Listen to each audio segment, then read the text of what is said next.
Hello मित्रों, तो ये हमारे पास क्लास टेंथ का ये प्रीवियस ईयर है, पीवाईक्यू है, मैथ का ये है। इसमें हम लोग टोटल 20 क्वेश्चंस को देखेंगे जो कि एमसीक्यू क्वेश्चन होते हैं। ठीक है, ये हमारा पार्ट 5 है।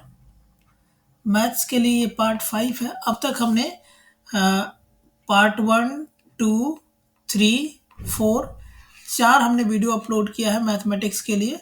उस सभी वीडियोज के अंदर आपको 20 क्वेश्चन आपको मैथमेटिक्स को देखने के मिलेंगे। ये सभी जो थे क्वेश्चन ये आपके प्रीवियस ईयर के अंदर पूछे गए हैं। होपफुली आपके ये बोर्ड का जो एग्ज़ाम आप देने वाले हैं उसमें आपको ये हेल्प प्रोवाइड करेगा 2025 के अंदर। तो चलिए फिर से शुरू करते हैं हम आपको ये पार्ट 5 वीडियो को। तो देखिए इसमें कुछ क्वेश्चन किस प्रकार से पूछे गए हैं और इस प्रकार के क्वेश्चन को आप लोग कैसे टैकल करेंगे। और सिर्फ हमने क्वेश्चन सॉल्व नहीं किया, हमने ये भी एक्सप्लेन किया है, उसके साथ साथ लगे हुए कॉन्सेप्ट को भी एक्सप्लेन किया है और ये आपको बताया है कि बाकी का ऑप्शन करेक्ट क्यों नहीं है। तो चलिए शुरू कर लेते हैं इसे।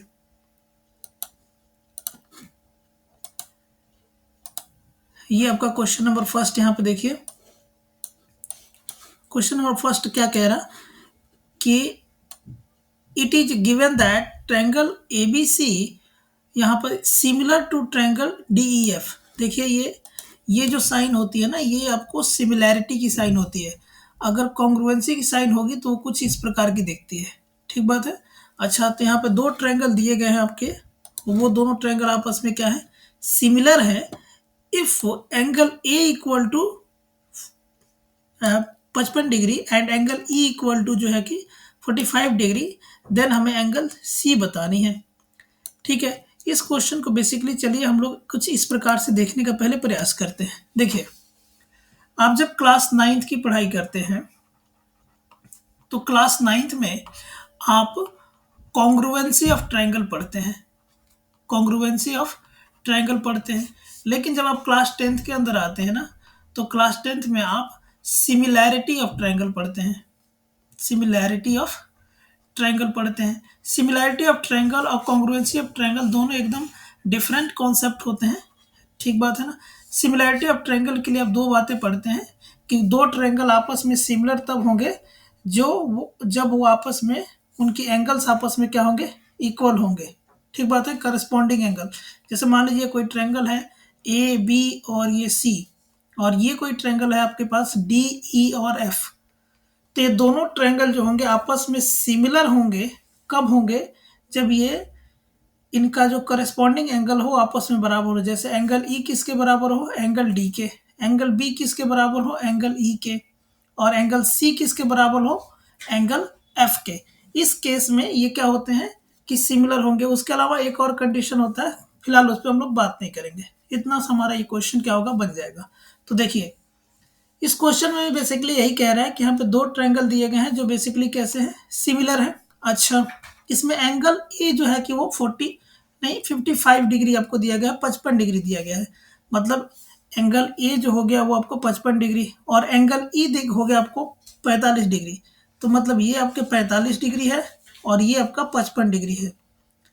देखिए, सिमिलैरिटी ऑफ ट्रायंगल्स हमें ये पता है कि ये एंगल ई जो है, एंगल ई जो है वो बराबर होगा एंगल बी के।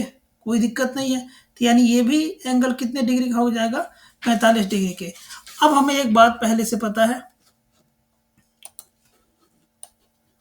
यहाँ देखिए, एक बात हमें पहले से पता है कि किसी भी ट्रायंगल के अंदर तीनों जो उसके कोण होते हैं, एंगल होते हैं, अगर उनको आपस में अगर आप जोड़ देंगे तो वो कितने के बराबर हो जाएगा, वो आपका हो जाएगा 180 डिग्री का हो जाएगा।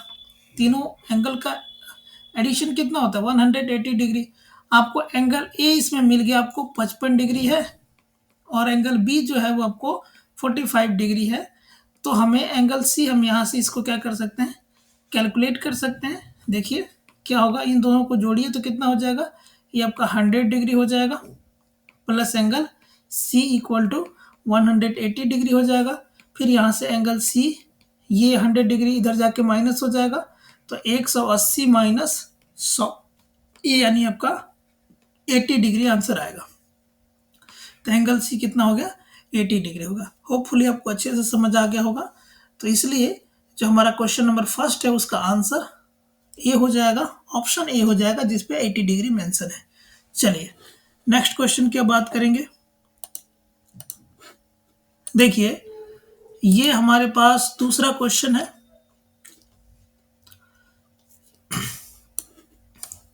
देखिए क्वेश्चन नंबर सेकंड पे देखिए क्या कह रहा है कि the area of a sector of a circle of radius 16 centimetre cut off by an arc which is 18.5 centimetre long is.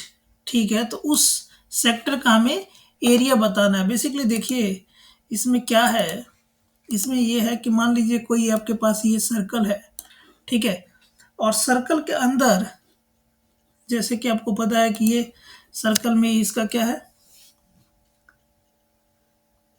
ये सर्कल का मान लीजिए क्या है, सेंटर है, और यहाँ से आप इस पे दो लाइन ऐसे ड्रॉ कर दीजिए। जैसे मान लीजिए एक लाइन है, ये इसका रेडियस है, एक ये भी रेडियस है, रेडियस आपस में बराबर होते हैं, ठीक है। और इसमें ये क्या दिया गया है, आप यहाँ देखिए, तो इसमें ये दिया गया है कि इसका रेडियस कितना है बेसिकली, तो 16 सेंटीमीटर है। तो ये भी आपको 16 सेंटीमीटर देखने को मिलेगा, है ना। आप यहाँ सेंटीमीटर लिख दीजिए, ठीक बात है। ये जो यहाँ पर पॉइंट ए लिख लीजिए, और ये पॉइंट मान लीजिए बी है, और ये पॉइंट मान लीजिए ओ है। यहाँ से ए और बीच का जो डिस्टेंस है ना बेसिकली, ये आर्क होता है। ये क्या है, बेसिकली एक आर्क है। इसे हम लोग एल से डिनोट करते हैं, जो कितना दिया गया आपके सामने, ये 18.5 दिया गया है, ठीक बात है ना। अब पूछा जा रहा है कि ये जो एरिया मेंशन है ना, जिसमें जो इसमें आपको एरिया दिख रही है, ओ ए बी के बीच जो एरिया दिख रही है, ये वाली एरिया है ना, ये टोटल एरिया, ये कितना है।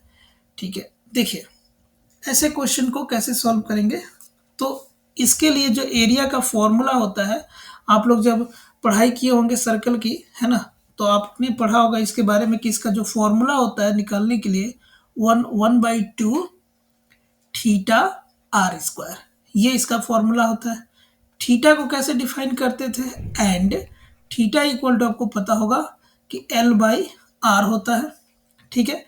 अब देखिए, तो यानी कि हम जब ऊपर वाले फॉर्मूले में, मतलब जब हम एरिया की बात कर रहे हैं, तो यहाँ पे थीटा वाली वैल्यू यहाँ पर रिप्लेस करेंगे तो क्या हो जाएगा, 1/2 थीटा की जगह क्या लिख दीजिए, L/R लिख दीजिए, और यहाँ पर लिख दीजिए आर स्क्वायर।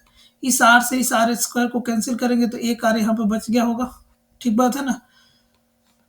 तो देखिए क्या हो गया, फर्दर ये हो गया 1/2 L इंटू आर। अब देखिए 1/2 L की वैल्यू कितना दी गई है, तो L की वैल्यू आपको यहाँ पर 18.5 सेंटीमीटर दिख रहा है, ठीक है।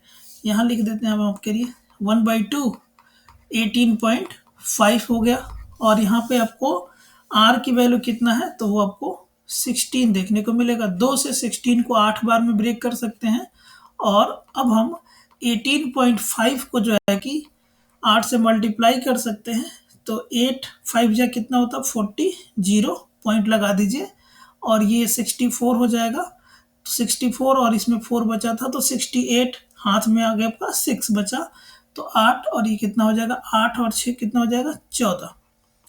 तो ये 1/148.0 सेंटीमीटर स्क्वायर, ये टोटल आपका एरिया हो जाएगा, और ये आपका आंसर हो जाएगा। होपफुली आपको खूब अच्छे से समझ में आ गया होगा। और इसमें हमने आपको दो फॉर्मूले बताए, एक ऐसे कंडीशन में एरिया जब निकालना हो सर्कल के अंदर का, खास करके अगर आपको सेक्टर दिया है, सेक्टर ऑफ सर्कल का एरिया निकालना हो, तो आप इस फॉर्मूले का इस्तेमाल करेंगे।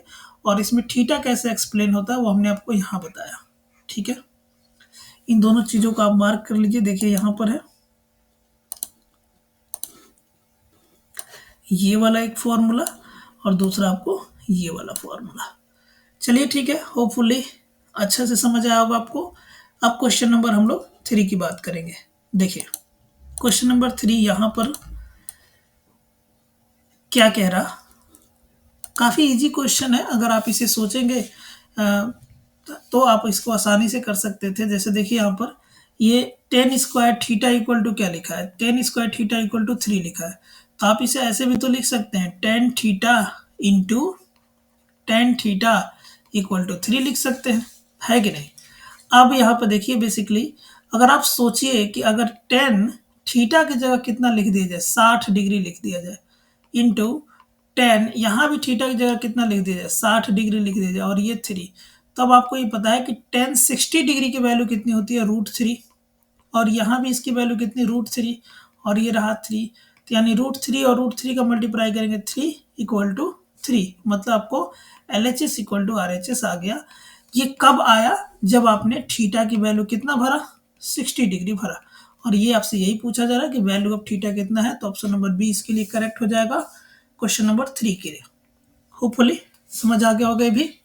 आइए क्वेश्चन नंबर 4 की बात कर लें। देखिए क्वेश्चन नंबर 4 कुछ इस प्रकार का है, ध्यान से देखिए कि if x is a whole number, x क्या है, एक होल नंबर है भाई, ठीक है।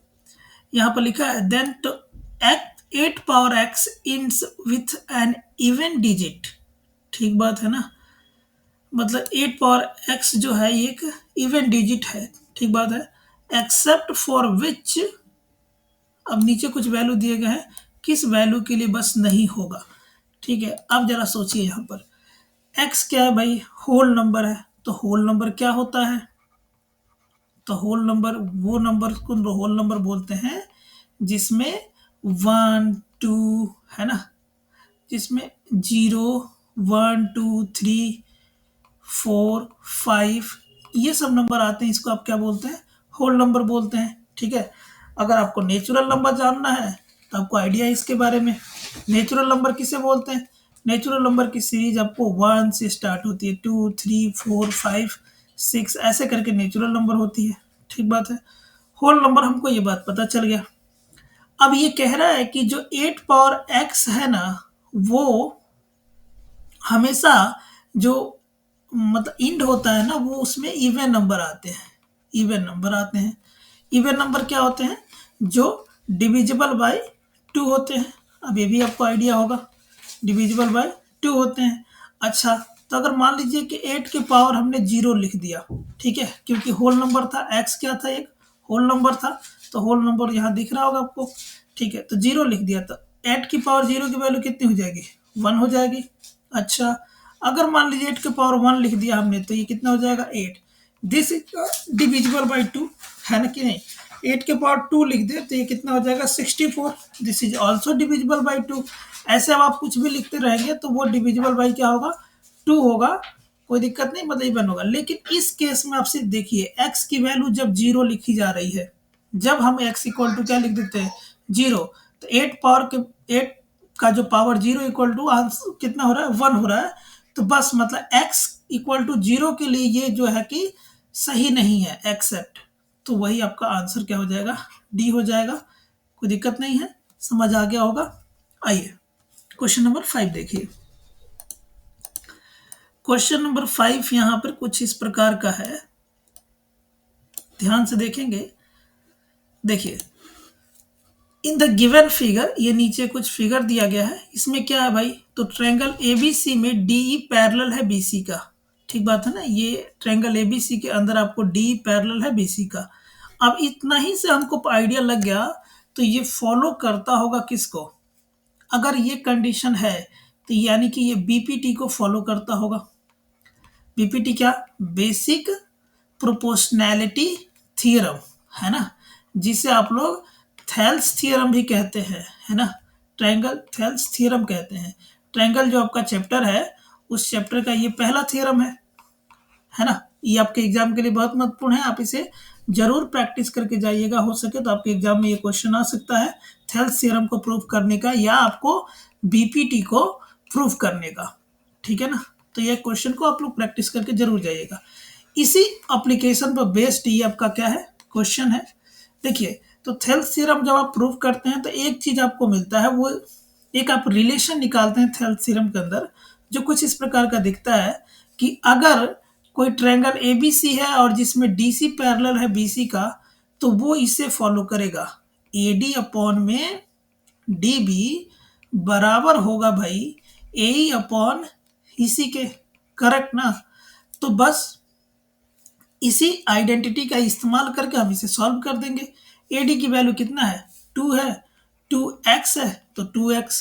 डी बी की वैल्यू कितनी हो गई, 4 दिया है, इक्वल टू ए की वैल्यू देखिए, ये x प्लस 2 दिया हुआ है और इसी की वैल्यू आपको 3 दिया हुआ है।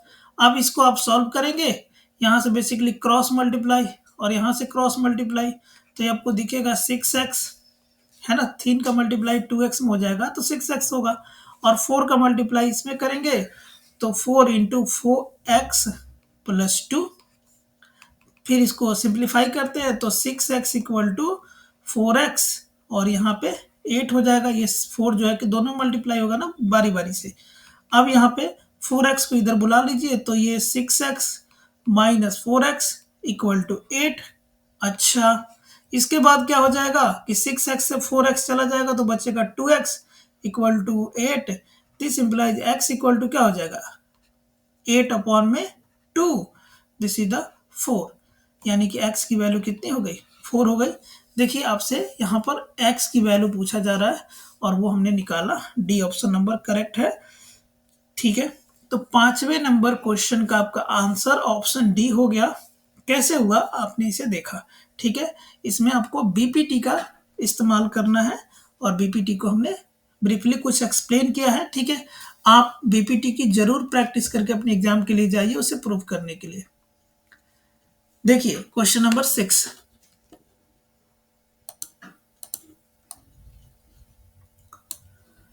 क्वेश्चन नंबर 6 क्या कह रहा, क्वेश्चन नंबर 6 है कि a lamp post 15 metre high, ठीक है ना, एक लैम्प पोस्ट है, ठीक है ना, वो 15 मीटर हाई है, cast a shadow 5√3 metre long, उसका शैडो कितना वो भाई है, तो 5√3 है, ऑन द ग्राउंड, ग्राउंड पर है शैडो, ठीक है, शैडो ग्राउंड पे ही होता है। तो सन एलिवेशन मतलब बेसिकली एंगल बताने का आपको काम करना है। देखिए तो ये कोई आपका लैम्प पोस्ट हो जाएगा, है ना, देखिए, और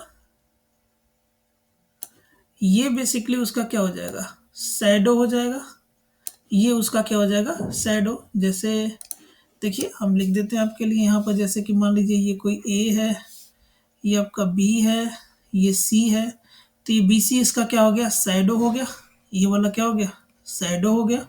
कितना दिया है ये, 5√3 दिया है, और ए सी जो है इसका क्या हो गया, लैम्प पोस्ट हो गया ये, और लैम्प पोस्ट की हाइट कितनी दी हुई है, ये आपको दिया गया है 15 मीटर, ठीक है, और ये 5√3 मीटर है।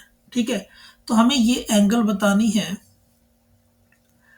कोई दिक्कत नहीं है, तो हम इसे बता सकते हैं। बेसिकली यहाँ भी ऐसे पढ़े होंगे आप लोग कि ये एंगल और ये एंगल दोनों आपस में बराबर होते हैं। चलिए ठीक है, हम लोग इसको सॉल्व कर लेते हैं। तो देखिए मतलब ये आपको मेंशन है और ये मेंशन है, तो अब आपको पता है कि इसका नाम तो हाइपोटेनस है, इसका नाम परपेंडिकुलर है और इसका नाम क्या है, बेस है। अब आपको पता है कि परपेंडिकुलर और बेस में रिलेशन टेन थीटा के अंदर होता है, तो tan theta equal to perpendicular upon में बेस। परपेंडिकुलर कितना है, तो 15, बेस कितना है, तो 5√3, 5 से इसको काट दीजिए तो बचेगा 5, नहीं 3 बार में जाएगा ना, तो 3 अपॉन में √3।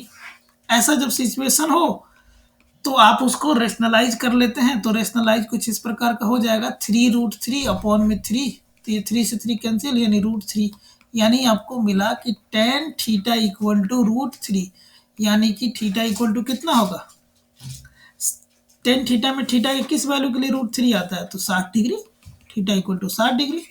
ठीक है, तो चलिए इसके लिए ऑप्शन नंबर बी हमारा करेक्ट हो जाएगा क्वेश्चन नंबर 6 का। ठीक है, अब चलते हैं क्वेश्चन नंबर 7 की तरफ। क्वेश्चन नंबर 7 ये देखिए आपके स्क्रीन पे कुछ इस प्रकार का है, यहाँ ध्यान दीजिए क्या कह रहा क्वेश्चन। क्वेश्चन कह रहा है कि if x equal to 4 sine theta, y equal to 4 cos theta, तो हमें x square plus y square की वैल्यू निकालनी है। अब ये तो बहुत इजी क्वेश्चन हो गया। कैसे इजी है, देखिए इस प्रकार से कि x को दिया है 4 साइन थीटा, y को क्या दिया है 4 कॉस थीटा। अब आपसे x square plus y square पूछा जा रहा है, कोई दिक्कत नहीं, आप बेसिकली तो आप एक्स स्क्वायर की जगह मान लीजिए अगर आप यहाँ पर स्क्वायर लिखते हैं कि एक्स स्क्वायर कितना होगा, तो 4 का square into sine square theta, यही होगा ना, मतलब कि ये 16 साइन स्क्वायर थीटा होगा। बोलिए हाँ या ना। यहाँ भी वाई स्क्वायर इक्वल टू क्या हो जाएगा, 16 कॉस स्क्वायर थीटा। ठीक बात है ना, यानी एक्स स्क्वायर ये और वाई स्क्वायर ये। अब दोनों को हमें प्लस करना है, तो basically 16 sine square theta and 16 cos square theta. अब इसमें 16 को कॉमन कर लीजिए, बचेगा आपका sine square theta and plus cos square theta. अब आपको पता है कि 16 और इसकी वैल्यू 1 होती है, तो 16 इंटू 1 16, आपका 16 आंसर करेक्ट हो गया, ऑप्शन नंबर डी। तो 7 का डी। आइए 8 नंबर क्वेश्चन को देखिए। यहां पर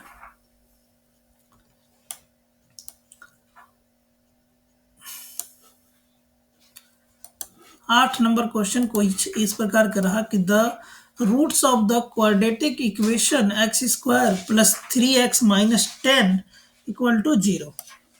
ठीक बात है। अच्छा, इसके आपको रूट निकालने हैं।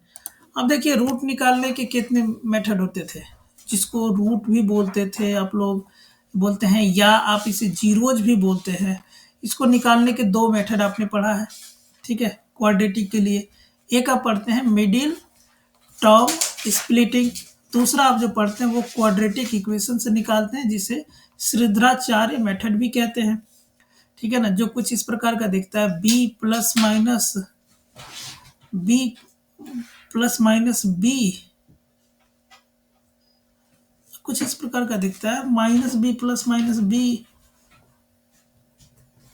और बी 4ac अपॉन में अंडर रूट 4ac अपॉन में 2a, minus B plus minus under root B square plus 4ac upon में 2a, ये कुछ इस प्रकार का दिखता है। मिडिल टर्म स्प्लिटिंग में आप क्या करते हैं, 4 पार्ट में ब्रेक करते हैं, ये बीच वाले को 2 पार्ट में आप ब्रेक करते हैं, है ना।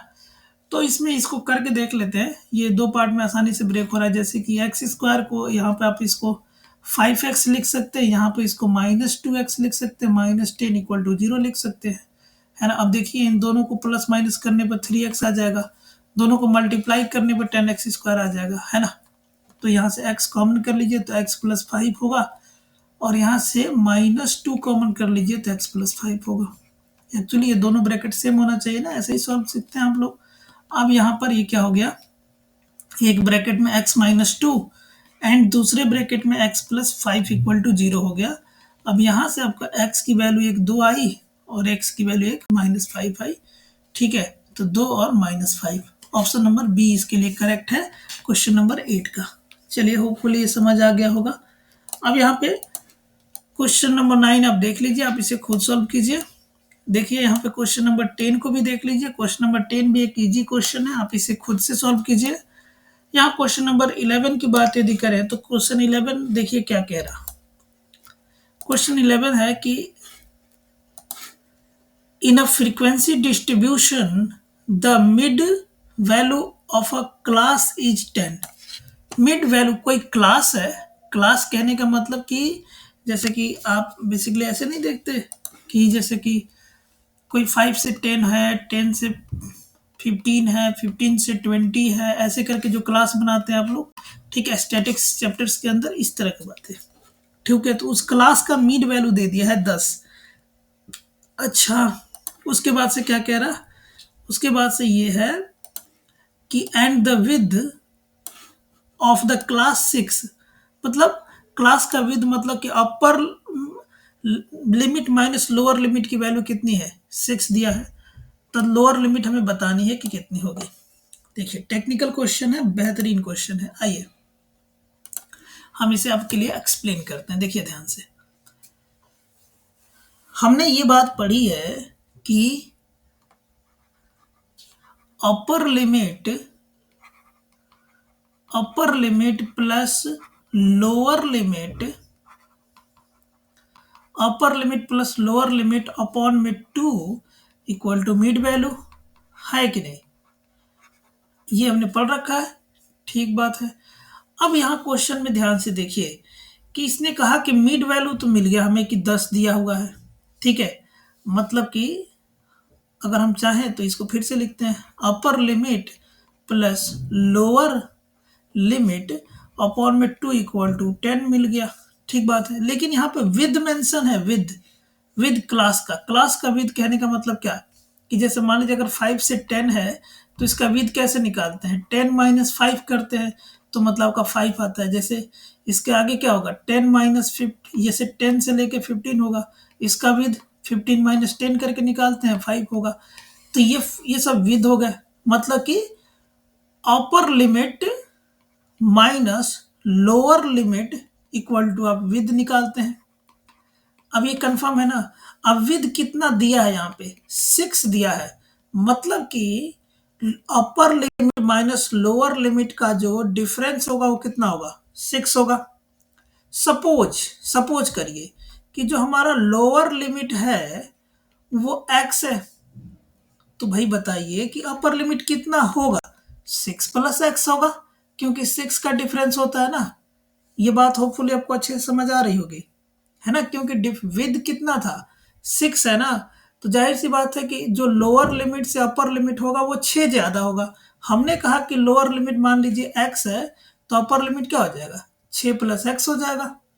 अगर इतना बात आपको समझ आ गई तो इस क्वेश्चन को सॉल्व करना आपके लिए हलवा है भाई। कैसे, देखिए यहाँ पे, तो अपर लिमिट की जगह हम भर देंगे 6 प्लस एक्स, और लोअर लिमिट की जगह हम x भर दिए, यहाँ पे 2 लिख दिए, इक्वल टू 10 लिख दिए।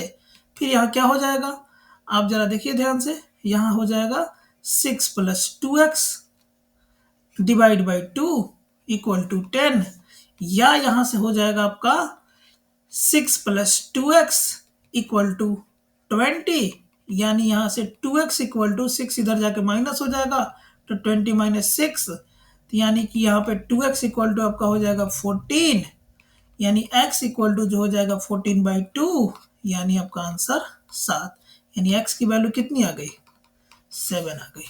ठीक है, करेक्ट है ना। तो ऑप्शन नंबर बी करेक्ट हो जाएगा 11 नंबर क्वेश्चन के लिए।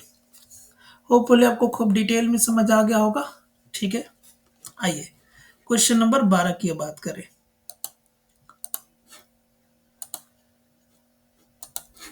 देखिए ये रहा क्वेश्चन नंबर 12। क्वेश्चन नंबर 12 एक इजी क्वेश्चन है कि प्राइम फैक्टराइजेशन ऑफ 442 का हमें प्राइम फैक्टराइजेशन करना है। आसान बात है भाई, 442 लिख दिए, इसको ऐसे प्राइम फैक्टराइजेशन कर दिए। तो सबसे पहले ये 2 से जाएगा, यहाँ पे 2 1 2 आएगा, फिर ये 2 से जाएगा, यहाँ पर 1, फिर 0, और फिर 1 और 0 और 1 आएगा, 1 0, यहाँ पे 1 आएगा, फिर से 0 और 6, ये 106 आएगा। फिर इसको आप ऐसे करें आगे, तो यहाँ पे 2 से जब इसको करेंगे तो ये 5 और 3 हो जाएगा, और 53 से तो कुछ नहीं होता, ये प्राइम खुद ही है, यानी कि 2 के पावर 3 इंटू 53, इसका prime factorisation option number C correct हो गया। अब क्वेश्चन नंबर 13 की बारी है। देखिए क्वेश्चन नंबर 13 को ध्यान से देखिए।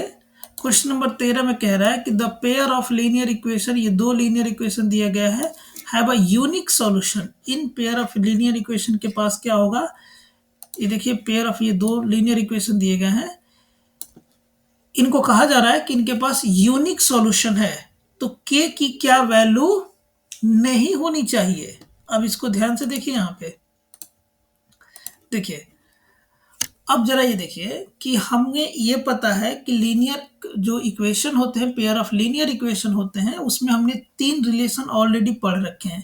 पहला रिलेशन क्या है कि a1 अपॉन में a2 इक्वल हो a2 b1 अपॉन में b2 के, और ये इक्वल हो c1 अपॉन c2 के।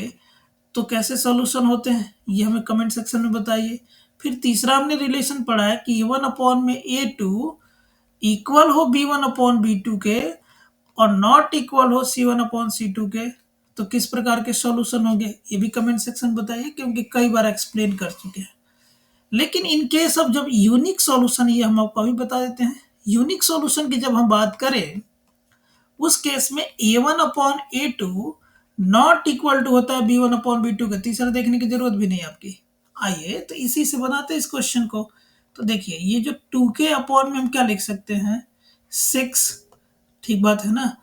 देखिए यहाँ पर ये 2k है और ये 6 है।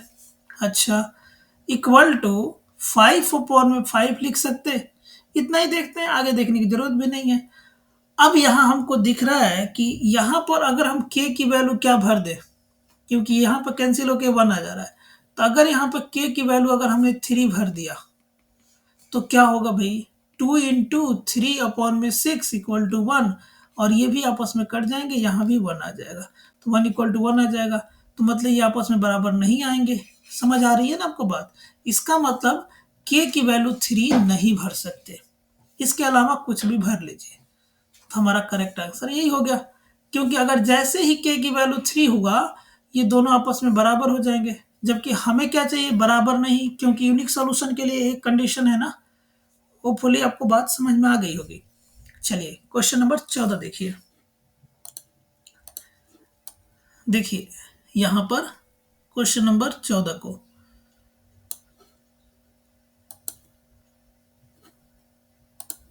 क्वेश्चन नंबर 14 क्या कह रहा, क्वेश्चन नंबर 14 कह रहा है कि the root of the quadratic equation ax² plus bx plus c equal to 0 are real and distinct. तो क्या कंडीशन होगा, देखिए अब ये भी बहुत इजी बात है। देखिए जब कभी भी क्वाड्रेटिक इक्वेशन का रूट जो हो रियल एंड डिस्टिंक्ट बताना हो, तो ये कंडीशन होल्ड करती है। करेक्ट बात है, तो ये हमारा करेक्ट आंसर होगा। ये कंडीशन कब होल्ड करती है, जब रूट कैसे आ जाए, कॉम्प्लेक्स आते हैं, ठीक बात है ना। ये कंडीशन कब होल्ड करती है, जब रियल रूट आते हैं लेकिन इक्वल भी आते हैं, है ना, डिस्टिंक्ट नहीं आते हैं, मतलब एक समान आते हैं। दोनों रूट कैसे हो जाते हैं, अब जाहिर सी बात है क्वाड्रेटिक है तो 2 रूट्स होंगे इसके, तो दोनों रूट्स आपस में इक्वल आ जाते हैं, ठीक है। तो ये कंडीशन बी वाली होल्ड करती है। इसके हमको पूछ रहा है कि रियल भी हो और डिस्टिंक्ट हो, मतलब अलग अलग हो, तो ये हमारा ऑप्शन नंबर ई करेक्ट हो जाएगा। चलिए क्वेश्चन नंबर 15 देखिए। देखिए यहाँ पर क्वेश्चन नंबर 15 क्या कह रहा है कि if the angle between 2 radii of a circle is 130 degree, then the angle between the tangents at the ends of this radii is. सबसे पहले इस क्वेश्चन को हमें सॉल्व करने के लिए सबसे पहले इसको हम एक बार फिगर बनाते हैं आपके लिए। देखिए ये मान लीजिए कि हमारे पास कोई सर्कल है, ठीक बात है। अब क्या कह रहा है क्वेश्चन, क्वेश्चन कुछ इस प्रकार का है कि भाई हम यहाँ पर ये बाहर वाले पॉइंट से हमने इस पे कोई ऐसे टेंजेंट डाल दिया, ठीक है ना। यहाँ पर हमने क्या कर दिया, कोई आपको टेंजेंट डाल दिया, है ना। अब ये मान लीजिए इसका क्या है,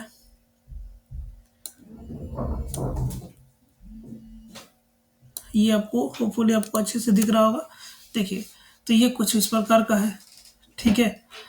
अब यहाँ पर जो एंगल बना है वो 130 डिग्री का है। यहाँ जो एंगल होता है आपको पता ही है कि वो 90 डिग्री का होता है। यहाँ जो एंगल होता है वो 90 डिग्री का होता है। इतना बात हमें पता है, ये क्वेश्चन भी ये बातें कह रहा है, ठीक है। क्योंकि टेंजेंट जो होता है वो रेडियस, वो सेंटर के साथ कितने डिग्री का एंगल बनाता है, 90 डिग्री का। अब ये कह रहा है कि यहाँ वाला एंगल कितना होगा। एक्चुअली में क्वेश्चन यही पूछ रहा कि यहाँ वाला एंगल कितना होगा। अब देखिए अभी बेसिकली आपको एक क्वाड्रिलेटरल दिख रहा है ना। ये क्या है, एक क्वाड्रिलेटरल है ना। अब क्वाड्रिलेटरल में हमने पढ़ा है कि चारों अगर एंगल्स को अगर आप क्या कर देते, जब मान लीजिए कि ये ए है, ये बी है, ये सी है, ये डी है, इन चारों एंगल को अगर आप प्लस कर देंगे, अगर ये क्वाड्रिलेटरल है और इन चारों के यदि आप प्लस कर देंगे तो आपका टोटल वैल्यू 360 डिग्री आएगी। अब ये बात हमें कंफर्म पता है। अच्छा, तो इतना बात पता है तो ये तो एंगल आसानी से निकल जाएगा। अब यहाँ पर ए की वैल्यू मान लीजिए एक्स है, बी हमको दिया है 90 डिग्री, एक 130 डिग्री दिया है, उसके बाद वाला फिर से 90 डिग्री दिया है, इक्वल टू 360 डिग्री। इन एक्स लिखिए, इन सबको जोड़ के लाके इधर माइनस कर दीजिए, तो 360 डिग्री माइनस ये कितना हो जाएगा, 90 90 180, और यहाँ पर देखिए 180 और 130 कितना हो जाएगा आपको, ये हो जाएगा आपका 180, तो 280 और 30, ठीक है ना, मतलब 310, 310 डिग्री, यानी कि एक्स की वैल्यू कितनी आ गई, 50 डिग्री। तो ये करेक्ट ऑप्शन हो जाएगा ये। होपफुली समझ आ गया होगा आपको। ठीक है, चलिए आप कमेंट सेक्शन में बता सकते हैं कि आपको क्या चीज़ें नहीं समझ आ रही, ताकि हम आपके हिसाब से और अच्छे से एक्सप्लेन कर सकते हैं इसको। The length of an arc of a circle with radius 12 centimeter is 10 pi centimeter. The central, ध्यान से, angle subtended by this arc at the center is, अच्छा, इसके लिए भी सबसे पहले हम आपके लिए एक यहाँ पे सर्कल बना देते हैं। ठीक है, अब आप जरा देखिए इस क्वेश्चन को ध्यान से। अब इस क्वेश्चन में जो भी बातें हमें कही जा रही है उसे हम क्या कर लेते हैं, पहले ड्रॉ कर लेते हैं, फिर हम आपके लिए एक्सप्लेन करें। अब देखिए जरा यहाँ पे, यहाँ रेडियाई दिया गया है, ये देखिए रेडियाई मतलब आर की वैल्यू इसने 12 सेंटीमीटर दिया है, और क्या दे रहा है आपके सामने, एल दिया है, आर्क दिया है कितना, 10 पाई, ठीक बात है ना। तो हमसे थीटा पूछा जा रहा है, ठीक है ना। अभी इसी वीडियोज के अंदर पीछे में हमने एक क्वेश्चन को एक्सप्लेन करते हुए बताया कि थीटा का रिलेशन कैसा होता है एल और आर के साथ, तो एल बाई आर, जहाँ एल क्या है, आर्क है, ये आपका रेडियाई मतलब रेडियस है, और ये तो एंगल है, तो इस प्रकार का होता है रिलेशन। तो थीटा अपॉन में एल की वैल्यू कितनी भाई, 10 पाई, और आर कितना हो गया, 12 सेंटीमीटर। 2 से ब्रेक करेंगे तो 5 और 6, यानी 5 पाई अपॉन में 6। अब यहाँ पर पाई की वैल्यू आपको पता है, पाई की वैल्यू हम लोग 180 डिग्री लेते हैं। ठीक है, इस कॉन्सेप्ट से 5 इंटू 180 डिग्री और अपॉन में 6, इसे ब्रेक कर दीजिए तो ये 30 बार में कैंसिल हो जाएगा, और ठीक है 30 बार में कैंसिल हुआ, और यहाँ से आप इसे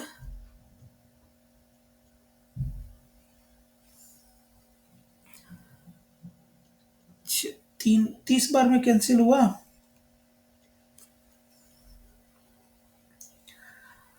और 30 में 5 का क्या कर लीजिए, मल्टीप्लाई कर लीजिए, ये आपका आंसर हो जाएगा 150 डिग्री। ठीक है, होपफुली आपको समझ आ गया होगा। ऑप्शन नंबर डी इसके लिए हमारा क्या है, करेक्ट आंसर है। चलिए अब हम लोग 17 नंबर क्वेश्चन को देखिए। यहाँ पे 17 नंबर क्वेश्चन क्या कह रही है कि the mid point of the line segment A B joining the A of -2,8 and B of -6,4। ठीक बात है, ऐसे क्वेश्चन को हमने कितने बार ही एक्सप्लेन किया है ना। पिछले आप अगर चारों वीडियोज को अगर आप ध्यान से देखें तो हमने ऐसे क्वेश्चन को कई बार हमने एक्सप्लेन किया है कि मिड पॉइंट का फॉर्मूला क्या होता है, x1 plus x2/2 comma y1 plus y2/2, ये होता है। अब इस फॉर्मूले से हम क्या करेंगे, बेसिकली ये हमारा एक पॉइंट है, ये दूसरा पॉइंट है, अब इन दोनों को हम सॉल्व कर देंगे और इससे हमारा एक यहाँ पर पॉइंट मिलेगा और एक यहाँ पर पॉइंट मिलेगा, वही हमारा क्या हो जाएगा, मिड पॉइंट हो जाएगा। अगर आप पिछले 4 वीडियो को देखेंगे तो उसमें हमने ऐसे क्वेश्चन को कई बार सॉल्व किया है, और आप वहां से इसे अच्छे से देख के, और नहीं तो आप हमने यहाँ पे एक्सप्लेन भी कर दिया, आप यहीं से देख के आप इसे बता सकते हैं। तो कमेंट सेक्शन में आप इसका आंसर दीजिए, ठीक है, होपफुली आप देंगे। चलिए अब हम लोग क्वेश्चन नंबर 18 की बात करते हैं। 18 नंबर क्वेश्चन देखिए। यहाँ पर 18 नंबर क्वेश्चन एक अच्छा क्वेश्चन है। किस प्रकार से लिखा है देखिए, the letter is chosen as random from the word mathematics, what is the probability that it will be a vowel होगा। ठीक है, अब देखिए ऐसे क्वेश्चन के लिए क्या, अब मैथमेटिक्स में टोटल कितने लेटर हैं इसे काउंट कीजिए। तो 1 2 3 4 5 6 7 8 9 10 11, टोटल 11 लेटर हो गए। ठीक बात है।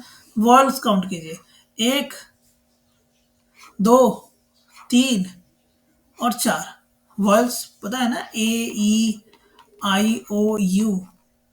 ठीक है, तो इसमें कितने हैं, इसमें टोटल 4 हैं, तो 4/11 ये आपका आंसर हो जाएगा। ऑप्शन नंबर 20 के लिए करेक्ट हो जाएगा। अब कुछ एसर्शन बेस्ड क्वेश्चन है आपके सामने। एसर्शन बेस्ड और रीजन बेस्ड जो क्वेश्चन होते हैं, इसके लिए ऑप्शन यहाँ पर मेंशन है कि ए कब लिखेंगे, बी कब लिखेंगे, सी और कब कब डी लिखेंगे। आप इसे ध्यान से पढ़ लीजिए। यहाँ देखिए 19 नंबर क्वेश्चन में क्या लिखा है। लिखा है कि the probability of getting number 8 on rolling a die is 0। अरे सही बात है भाई। डाई की अगर हम बात करें तो सैंपल स्पेस में क्या क्या आ सकता है, 1 2 3 4 5 6। सैंपल स्पेस कहने का क्या मतलब, कि मतलब हमने डाई ऐसे रोल किया तो एक आएगा या दो या तीन या चार या पाँच छः, बस इतना ही आ सकता, आठ तो कभी नहीं आएगा ना। तो जाहिर सी बात है कि प्रोबेबिलिटी क्या है उसकी, 0 है। करेक्ट बात है ये। ऐसा इसलिए क्या है, रीजन इसका देखिए कि the probability of an impossible event is 0, क्योंकि हमें भी पता है कि इम्पॉसिबल जो इवेंट होंगे उसकी प्रोबेबिलिटी 0 होती है। तो ये क्या है, इम्पॉसिबल इवेंट है।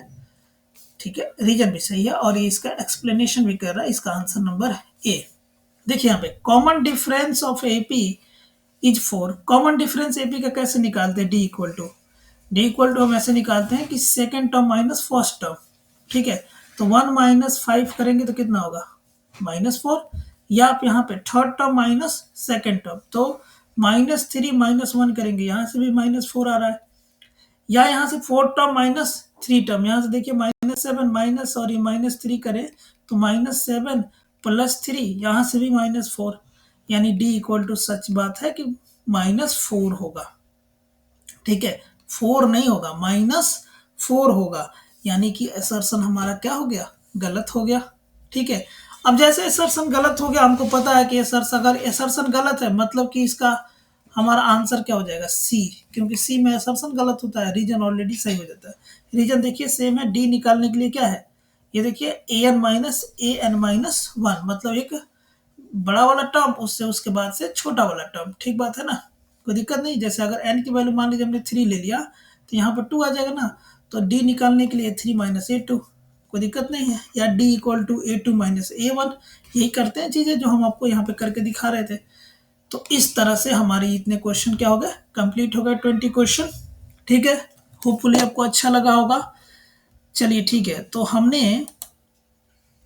एक बार फिर हम आपको बता देते हैं कि हम टोटल आपके लिए 2024 का 15 PYQ सॉल्व की करना है हमें, जिसमें से हमने आपके लिए मैथमेटिक्स के 5 पूरा कंप्लीट कर दिए, सोशल साइंस के हमने 5 आपके लिए कंप्लीट कर दिए। अब साइंस बचा है। साइंस में हमने आपके लिए 3 वीडियो ऑलरेडी अब तक अपलोड कर दिया है, 2 वीडियो और हम इसके लिए लेके आएंगे। ठीक है, होपफुली जल्दी ही लाएंगे, और आपका ये भी हम 5 क्या कर देंगे, कंप्लीट कर देंगे। तो इस तरह से हमने टोटल आपके लिए 15 पेपर को किया है कंप्लीट। अब ये 15 पेपर कंप्लीट करेंगे जो आपको एग्जाम में काफ़ी हेल्प प्रोवाइड करेगा। ठीक बात है। वैसे आप कमेंट कर सकते हैं और कुछ क्वेश्चन आप पूछ सकते हैं, जिसको हमने अलग से वीडियो बना के अपलोड कर देंगे। चलिए तो ठीक है।